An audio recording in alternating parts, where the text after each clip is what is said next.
सुप्रभात। स्वागत है आपका अपने चैनल पर। मित्रों, आज हम यूपी बोर्ड की पुस्तक काव्यांजलि से तुलसीदास पाठ की व्याख्या करने जा रहे हैं। इससे पहले हम तुलसीदास के जो पद हैं धनुष भंग, इनकी 2 वीडियो बना दी हमने और आज हमारा प्रकरण है वन पथ पर। इनके सवैयों के बारे में हम लोग आज अध्ययन करेंगे। तो देखें, जो सवैया है या कह सकते हैं कि इन सवैयों में जो काव्य सौंदर्य है उसको कैसे लिखा जा सकता है।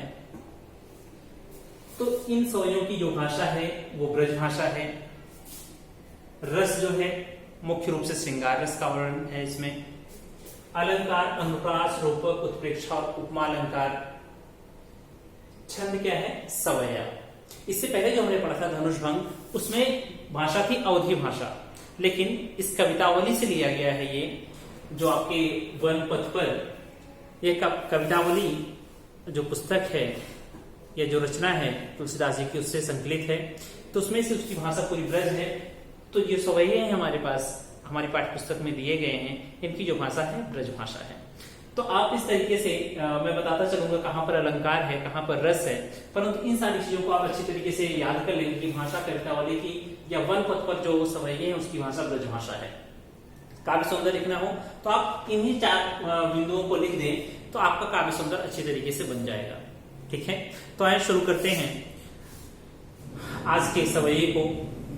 पुरते निकसी रघुवीर बधु, धरि धीर दये मग में डग द्वय, झलकी भरी भाल कनी जल की, पुट सूख गए मधुराधर वे, फिर बूझती है चलनो अब केतिक, पर कुटी करी हो कित है, पिय की लकिया तुरता पिय की, अखियां यति चारु चली जल ज्वे। अब यहां पर लक्ष्मण जी, श्री राम जी और सीता जी वन गमन के लिए निकले हुए हैं। उनको वनवास दे दिया गया है और वो वन पथ पर निकल गए हैं। वन जाने के लिए उस रास्ते पर निकल गए हैं। अभी अपने उस अयोध्या नगर से कुछ दूर ही चले थे, कुछ कदम ही चली थी। सीता जी बिल्कुल थक जाती हैं। उस थकावट का वर्णन करते हुए, उस थकी होने का वर्णन करते हुए तुलसीदास जी कह रहे हैं, पुरते निकसी रघुवीर वधु। रघुवीर वधु अर्थात राम जी की पत्नी अर्थात सीता जी। सीता जी अभी पुर से ही निकसी थी, उस नगर से, अभी अयोध्या नगर से थोड़ी ही दूर चली थी कि धरि धीरे दये मग में डग। वो किस तरीके से चल रही है? धरि धीरे, धीरज धर करके, बड़े धीरे धीरे कदमों से चल करके वो आगे बढ़ रही हैं। डग में, मग में डग तो है, डग मतलब उनके पांव, मग रास्ते में। कह रहे हैं कि अभी वो पुर से निकली थी अर्थात अभी नगर से निकली हैं सीता जी और बड़े धीरज के साथ, बड़े संयम के साथ वो अभी रास्ते में 2-4 कदम आगे बढ़ी है, कुछ दूर ही आगे चली हैं। आगे कह रहे हैं, झलकी भरी भाल कनी जलकी।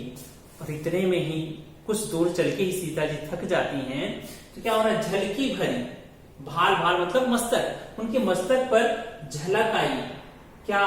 कनी जलकी, कड़, जल मतलब पसीने, उनके मस्तक पर पसीने की बूंदें झलक आई। अर्थात उनके कह सकते हैं कि मस्तक पर पसीना, थकावट के कारण, अत्यधिक थकावट के कारण पसीने की बूंदें निकलने लगी हैं। पुट सूख गए मधुराधर वे, और उनके पुट मधुराधर, मधुर अधर, उनके जो कोमल होठ हैं वो अब सूख गए हैं। अर्थात अत्यधिक थकान के कारण पसीने निकल रहे हैं और उनके होठ प्यास के मारे सूख गए हैं। आगे, फिर बूझती हो चलनो अब केतिक। यहां पर सीता जी पूछ ले रही हैं, थक गई हैं, तो प्रभु श्री राम से पूछ रही हैं कि फिर बूझती है, पूछती हैं, चलनो अब केतिक, अभी कितना चलना है? अभी कितना चलना है, पर्णकुटी कहियों कितकों। आप पर्णकुटी कहां पर बनाओगे, अभी हमें कितना चलना है और पर्णकुटी कहां पर बनेगी, वो घास की कुटिया जो बनेगी, घास फूस की जो छप्पर बनेगा, कुटिया बनेगी हमारी, वो कहां बनेगी, कितनी दूर अभी चलना है, कहां पर बनाएंगे। आगे पिए की लखी आतुरता पिए की। पिए यहां पर किसे कहा गया है, श्री राम जी को। जब राम जी ने देखा किसकी, पिए की अर्थात अपनी पत्नी की, कह रहे हैं कि जब सीता जी की लखी आतुरता अर्थात व्याकुलता को देखा, उनकी थकान को देखा, जब श्री राम जी ने सीता जी की व्याकुलता को देखा कि अखियां अति चारों चली जल जाए, उस थकावट को देख करके प्रभु श्री राम की आंखों में, चारों का मतलब सुंदर आंखों पर क्या हुआ, चली जल जाए, उनकी आंखों से जल निकलने लगा, अर्थात उनकी आंखों से आंसू बहने लगे। इस तरीके से थकावट को देख करके कि सुकुमार सीता जी अब तक महलों में रही हैं, आज जब वन में चल रही हैं और ये थकावट उनके चेहरे पर झलक रही है और वो पूछती हैं इस तरीके से कि अभी कितनी दूर है, कहां तक चलना है। तो इन सारी बातों को सुनकर प्रभु श्री राम की आंखों से आंसू निकलने लगे हैं। ठीक है, तो यहां पर श्रृंगार रस है और अनुप्रास अलंकार का बहुत सुंदर उदाहरण है ये। आगे देखें, अब लिखना संभव नहीं हो पा रहा है, इसलिए पुस्तक से मैं पढ़ा रहा हूं। आप लोग भी कोशिश करें कि पुस्तक के द्वारा ही इन सारी चीजों को, इन सारे पदों को देखें, इन सारे सवयों को देखें और इसका अर्थ समझने का प्रयास करेंगे। तो आगे देखें, जल को गए लखन है लरिका, परिखों पीह छाह घरीक हुए ठाढ़े, पोछ पसे यु बयारी करो, अरुपाय पखार्यो भू भोरी ठाढ़े, तुलसी रघुवीर प्रिया सम जानी के, बैठी विलंब लो कंटक काढ़े, जानकी नाह तो नोह लख्यो, पुल को तनि बार विलोचन बाढ़े। यहाँ पर अब सीता जी और थक गई हैं, अब प्यास तो लगी थी, उन्होंने कहा होंठ सूख गए थे। अब अगले वाले पद में लखन जी को भेज दिए हैं कहां पर, पानी लाने के लिए। कहीं जल को गए लखन है लरिका, कि लखन जी कहां गए हैं, पानी लेने के लिए, था लक्ष्मण जी पानी लेने के लिए गए हैं, लक्ष्मण पानी के लिए गए हैं। परिखों पी अहे पिया जी, अहे अपने प्रीतम को अर्थात कह सकते हैं कि श्री राम जी से कह रही हैं कि क्यों ना परिखों प्रतीक्षा की जाए, छाह घड़ी के छाव में, घड़ी मतलब घड़ी भर, ठाढ़े मतलब ठाड़ करके, अर्थात सीता जी कह रही हैं कि लक्ष्मण जी पानी लेने गए हैं और क्यों ना हम लोग किसी छांव में खड़े होकर के उनकी प्रतीक्षा कर लेते हैं, अर्थात थक गई हैं और वो स्पष्ट रूप से कह नहीं पा रही मैं थक गई हूं, कहीं रुक जाते हैं, इसलिए कह रहे हैं कि लक्ष्मण जी पानी लेने गए हैं तो क्यों ना हम लोग कहीं थोड़ी देर के लिए रुक जाते हैं, कहीं छांव में जाकर के कुछ क्षण के लिए लक्ष्मण का इंतजार कर लेते हैं। पोंछी पसीयु बयारी करो, और कह रही है कि मैं क्या करूंगी, पोंछी पसीयु बयारी करो, आपके पसीने को पोंछ करके, बयार मतलब हवा करूंगी, आप भी थक गए होंगे तो इसलिए मैं आपके पसीने को पोंछ करके मैं बयार करूंगी, हवा करूंगी, और पाए पखारियों भोभरी ठाड़े, इस भोभरी मतलब जलती हुई रेत में, ठाड़े, ठाड़े का मतलब कह सकते हैं कि जलती हुई, भोर का मतलब रेत, इस जलती हुई रेत में जो हम पैदल चल रहे हैं, इस जलती हुई रेत में आपके पांव गर्म हो गए होंगे, दुख गए होंगे, और पाए पखारे, और क्या करूंगी मैं, आपके पांव को पखार दूंगी, आपके पांव को धो दूंगी। क्या क्या करने के लिए कह रही हैं, मैं पसीना पोंछ दूंगी, हवा करूंगी, और आपके पांव को मैं धुल दूंगी जो कि अत्यधिक गर्म हो गए होंगे चलते चलते इस रेत में। आगे कह रही हैं, तुलसी रघुवीर प्रिया समझाने के, तुलसीदास जी कह रहे हैं यहाँ पर रघुवीर, रघुवीर अर्थात श्री राम जी, प्रिया श्रम जान के, श्रम मतलब थकावट, वो जान गए कि सीता जी थक गई हैं, कि रघुवीर प्रिया, रघुवीर जी सीता जी के थकान को जान करके बैठे विलंबनो कंटकारे, ठीक है बैठ जाते हैं, और सीता जी के पैरों में जो चुभे हुए कंटक होते हैं, जो कांटे होते हैं, उनको निकालते हैं, और वो निकाल तो जल्दी सकते थे लेकिन देर तक निकालते हैं ताकि सीता जी और आराम कर सकें। देर तक क्या कहा है यहाँ पे, विलंब, विलंब मतलब देर तक सीता जी के पैरों से वो कंटक को, उन कांटों को निकालते हैं जो चलते हुए उनके पैरों में चुभ गए थे। जानकी नाह के नेह लख्यों, पुलकों तनुबारे विलोचन बढ़े, और जानकी जी अर्थात सीता जी नाह को नेह लख्यो, श्री रामचंद्र के स्नेह को देखती, स्नेह को देखती, इस प्रेम को देखती हैं कि किस तरीके से भगवान श्री राम एक बार कहने से रुक जा रहे हैं और इतनी देर तक रुके हुए हैं और उनके पैरों से कंटक निकाल रहे हैं। उस प्रेम को देख करके पुलको उनका तन जो है पुलकित हो जाता है, प्रश्नचित हो जाती हैं। तनुबारी विलोचन बाढ़े, और क्या हो रहा है, तनुबारी विलोचन बाढ़े, और उनके नेत्र भी सजल हो जा रहे हैं, उनके नेत्रों में आंसू भर जा रहे हैं। ठीक है, यहाँ भी श्रृंगार का सुंदर उदाहरण है और अनुप्रास अलंकार है। आगे देखें, रानी में जानी अजानी महा पवि पाहन होते कठोर हियो है, राजहु काज अकाज न जान्यो कयोतिये को जिन कान कियो है। ऐसी मनोहर मूर्तिये बिछुरे कैसे प्रीतम लोग जियो है, आखिन में सखी राखी बेजोगे इन्हें किम के वनवास दियो है। जब सीता जी, लक्ष्मण जी और राम जी वन पथ पर जा रहे हैं तो बहुत सारी ग्राम बधुएं हैं, बहुत सारे गांव के जो स्त्रियां हैं वो उनको देख रही हैं और देख करके क्या कह रही हैं, रानी में जानी, एक सखी दूसरी सखी से कह रही, ग्राम मधु दूसरी ग्राम मधु से कह रही, रानी में जानी अजानी वहां, कि रानी में जान गई कि वह जो कैकेयी है वह अज्ञानी है, बहुत बड़ी अजानी है, अज्ञानी है, और कितनी महा, बहुत बड़ी अज्ञानी है, और परिपाहन होते कठोर, और उनका जो हृदय है वज्र के समान कठोर है, कि ऐसे सुकुमार बालकों को, ऐसे सुकुमार बालकों को और सीता जी को इन्होंने वनवास भेज दिया है, अर्थात बहुत ही कठोर हृदय वाली होंगी और महाज्ञानी होंगी। आगे बताए, राजा हूं काज अकाज न जाने, और जो राजा हैं अर्थात दशरथ जी के बारे में कह रही हैं कि अकाज न जाने, काज अकाज, वो भी अच्छा बुरा नहीं समझ रहे हैं, वो भी उचित अनुचित नहीं समझ रहे हैं। कहियो तीखे जिन कान कियो है, और अपनी स्त्री के कहने पर, अपनी पत्नी के कहने पर इनको वनवास दे दिया है, कान अर्थात वनवास दे दिया है। ऐसी मनोहर मूर्ति ये बिछड़े कैसे प्रीतम लोग जिए हैं, और इतनी मनोहर मूर्ति है, इतने सुंदर लोग हैं ये, और इनसे जो इनके प्रेमी होंगे, इनको चाहने वाले होंगे, इनके जो नगरवासी इनसे प्रेम करते होंगे, भला इनसे दूर रहकर वे कैसे जी रहे होंगे। एक सखी दूसरे सखी से प्रश्न कर रही है। आगे, आखिन में सखी राखी बुझो इन्हें किनके वनवास दिया, अरे ये तो आंखों में रहने योग्य हैं, इनको किसने वनवास दे दिया है। ठीक है, ये तो पलकों पर बिठाने योग्य है, इतने सुंदर है कि इनको आंखों में बसा लिया जाए, इनको वनवास किसने दे दिया है।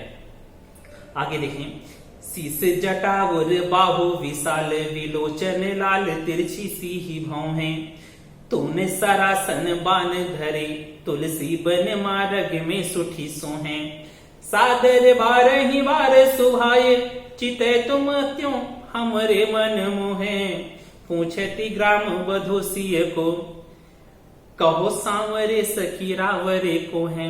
यहाँ पर ग्राम बधुएं सीता जी से ठिठोली करती हैं और पूछने का प्रयास करती हैं कि वो जो सांवले से हैं वो कौन है। अब देखिए क्या पूछ रही हैं, शीश जटा जिनके सर पर जटा है, और बाहु विशाल जिनका वक्षस्थल छाती बहुत विशाल है, बाहु और बाहें विशाल है, जिनकी छाती और वक्षस्थल कह सकते हैं कि विशाल है, जिनकी बाहु विशाल है, विलोचन लाल तिरछी सी में, और वो उनके नेत्र जो है लाल हैं, लाल लाल नेत्र हैं, तिरछी सी हो जिसकी भौहें तिरछी सी हैं। तून सरासन, और जो सरासन अर्थात तरकश में धनुष और बाण को धारण करने वाले हैं, किए हुए हैं, तुलसी वन मार्ग में सुठी हैं, और इस वन के मार्ग की शोभा बढ़ा रहे हैं। सादर बारी बार सुभाए चिते तुम तो हमरे मन में है, और सादर बार ही, और जो बार बार बड़े आदर के साथ सुभाए चिते तुमको देख रहे हैं, जो बार बार तुम्हें बड़े आदर के साथ देख रहे हैं, तुम क्यों हमरो मन मोह है। और इस तरीके से जब वो देखते हैं तो वो मेरे भी मन को, हम लोगों के मन को भी मोह ले रहे हैं। पूछती ग्राम बधोसी से, और ग्राम की बधियां बहुएं पूछ रही हैं सीता जी से, ऐ सखी बताओ ये सांवले से जो हैं वो तुम्हारे कौन हैं, वो आपके कौन हैं। तो क्या क्या बताएं, जिनके शीश पर जटा है, जिनकी बाहें और वक्षस्थल विशाल हैं, जिनकी आंखें लाल लाल हैं, तिरछी सी भौहें हैं, जिनके तरकस धनुष और बाण हैं, और इस वन मार्ग में सुशोभित हो रहे हैं, ऐसे बार बार आपको आदर सहित देख रहे हैं, और उनको देख करके हम लोग का भी मन प्रसन्न हो जा रहा है। तो ऐ सीता जी, यह सखी ये बताओ कि वो आपके जो सांवले से जा रहे हैं वो आपकी कौन है। अब सीता जी उनके प्रश्नों का उत्तर दे रहे हैं। इसमें भी श्रृंगारस का उदाहरण किया गया है और अनुप्रास अलंकार का सुंदर प्रयोग हुआ है। आगे देखें, सुनी सुंदर बहन सुधारस सानी, सयानी है जाने की जानी भली, तिरछे करी नैन दे सैन तिन्हें, समुझाई कछु मुस्काए चली, तुलसी ते ही अवसर सो है सबे, अवलोकति लोचन लाहुअली, अनुराग तड़ाग में भानु उदय, विगसी मनो मंजुल कंज कली। यहाँ पर अब सीता जी उन स्त्रियों के जो प्रश्न पूछे गए थे उसका उत्तर देने का प्रयास कर रही, क्योंकि कह सकते हैं कि स्त्रियां अपने पति का नाम नहीं ले सकती थी। वो कह सकती थी कि श्री राम जी हैं ये, अब कह नहीं पा रही, कह सकती स्त्रियां मान सम्मान रखती हैं इसलिए अपने पति का नाम नहीं लेती हैं। तो वो इशारों में किस तरीके से बता रही हैं देखें। सुन सुंदर बैन सुधारस साने, उन ग्राम मधुओं के, उन गांव की बहुओं के सुंदर बैन, सुंदर वाड़ी, सुधारस साने, अमृत से सनी हुई सुंदर वाड़ी को सुन करके, सयानी है जानकी जान भली है, जानकी जी जान गई क्योंकि वह चालाक तो नहीं है और वह समझ गई कि यह क्या पूछना चाहती हैं और क्या कहना चाहती हैं। सयानी है जानकी जानी भली, वो भली प्रकार से जान गई कि वह क्या पूछ रही हैं। और फिर क्या करी, तिरछे करी नैन, तिरछे करी नैन, नैनों को तिरछा कर लिया, दे सैन तिन्हें, और उन्हें संकेत दे रही, तिरछों को, नैनों को तिरछा करके संकेत दे रही हैं, समझाई कुछ मुस्काई, और समझा करके मुस्का करके वो चल पड़ी। अर्थात कैसे नैनों के माध्यम से उन्होंने संकेत दिया कि ये मेरे कौन हैं, और मुस्कुरा करके वो आगे बढ़ गई हैं। अर्थात उन्होंने नैनों के माध्यम से बता दिया कि ये मेरे पति हैं। तुलसी ते ही अवसर सोहे सबे अवलोकति लोचन लाहु अली, और तुलसीदास जी कह रहे हैं कि ऐसे अवसर पर जब इस तरीके से उन्होंने बताया कि ये मेरे पति हैं और नेत्रों के माध्यम से बताया, मुस्कुरा करके बताया, इस तरीके से भौहों को टेढ़ा करके उन्होंने बताया, कहते ही अवसर सोहे सबे अवलोकति लोचन आहु अली। तो भगवान श्री राम के इस स्वरूप को देख करके जो सखियां हैं, जो और ग्राम बधुएं हैं, बहुत ही प्रसन्न होती हैं और अनुराग तड़ाक में भानु उदय, ऐसा प्रतीत होता है मानो कि अनुराग तड़ाक, प्रेम रूपी तालाब में भानु उदय, भानु का मतलब होता है सूर्य उदित हो गया है, प्रेम रूपी तालाब में सूर्य उदित हो रहा है। विंसी मनोमंजुल कंचुल, और उनको देख करके जो कमल की कलियां हैं वो विकसित हो जा रही हैं। अर्थात कह सकते हैं कि जो ग्राम वधुएं हैं श्री राम रूपी सूर्य को देख करके वो क्या है, खिल जा रही हैं, अर्थात प्रसन्न हो जा रही हैं। तो देखें इसमें भी कह सकते हैं कि आपका श्रृंगारस का सुंदर उदाहरण है। और सुनी सुंदर, यहाँ पर देखें जहां एक वर्ण की आवृत्ति कई बार होती है, आपको पता है कि वहां पर अनुप्रास अलंकार होता है, तो सुनी सुंदर यहाँ पे अनुप्रास अलंकार हो गया। फिर लोचन लाओ, इसमें भी अनुप्रास अलंकार और साथ ही साथ रूपक अलंकार का सुंदर उदाहरण है। ठीक है, तो इस तरीके से हम कह सकते हैं कि यह आपकी यहीं पर यह पाठ समाप्त होता है। इससे पहले धनुष भंग के 2 वीडियो आपको दे दिए गए हैं, आप उसे प्लेलिस्ट में देख सकते हैं। साथ ही साथ यह आज का वन पथ पर, इसको आप देख सकते हैं। यदि वीडियो अच्छी लगी हो और आपको समझ में आया हो तो चैनल को अवश्य सब्सक्राइब करें और वीडियो को लाइक करें। धन्यवाद।